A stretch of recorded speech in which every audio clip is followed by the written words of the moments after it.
of people sleeping rough in England has hit a record high, after a 73% increase over the last 3 years.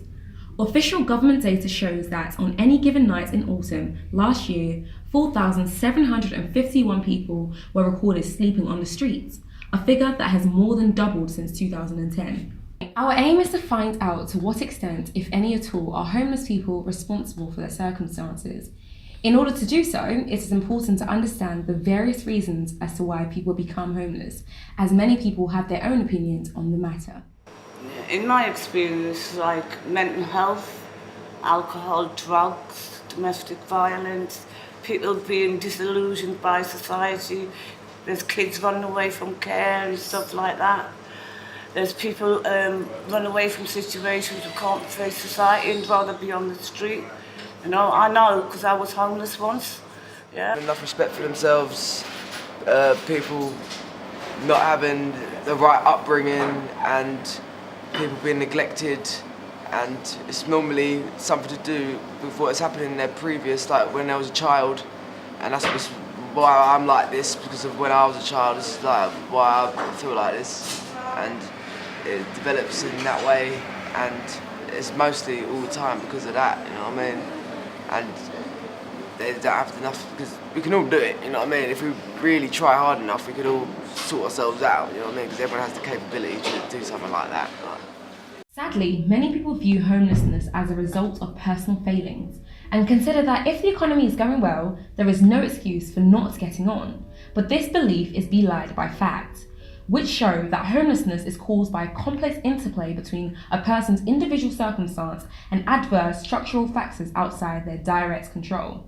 These problems can build up over the years until the final crisis when a person becomes homeless. It's not always that way that they choose to go, but society in itself, or whatever's happened to them, could force them to be like that, to do that, to not even try. And also, people who take drugs who have a disease, yeah, it's not that their fault. You know, some people say they're born with it, it's in their DNA, you know what I mean? It's passed, your parents, most of your parents are alcoholics or drug addicts. Everybody chooses to be homeless. If you have mental illness, you don't choose to have a mental illness. You don't choose society to just think so little of you that they don't bother, you know? And all this thing about care in the community, that's just the government's cheap way of dealing with the situation. Yeah, they took so much funding out of projects in the community that the people like homeless people can't go to.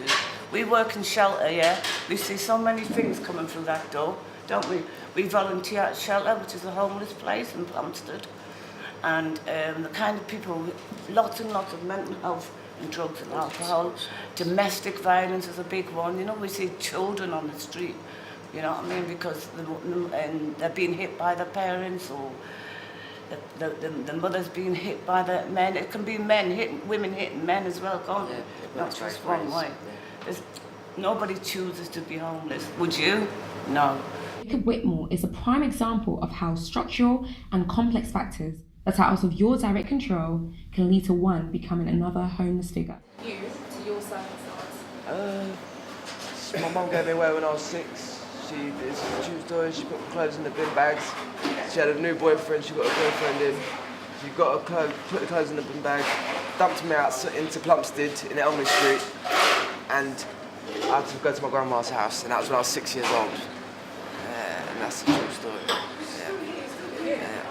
Homeless are vulnerable populations in many respects. Those experiencing homelessness not only experience personal and economic hardships, they also face discrimination and exclusion because of their housing status. Social stigma occurs in situations where there is unequal social, economic, and political power, and there is an opportunity to label, stereotype, and discriminate.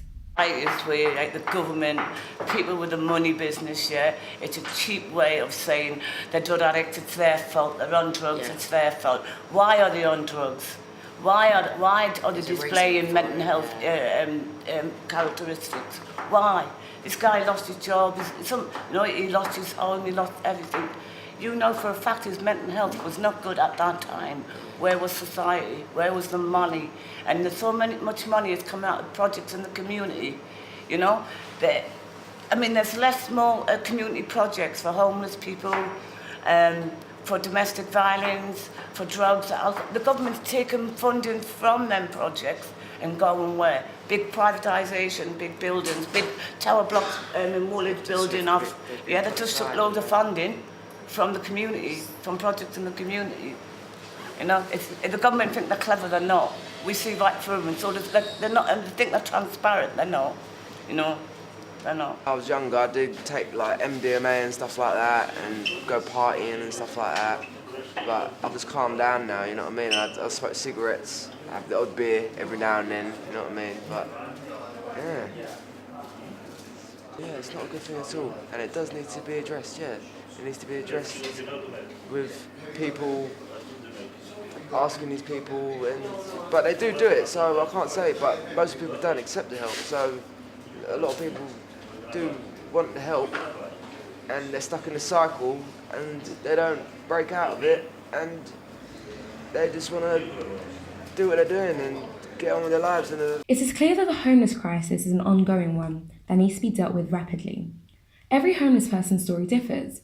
There are many factors that can contribute and lead to one becoming homeless.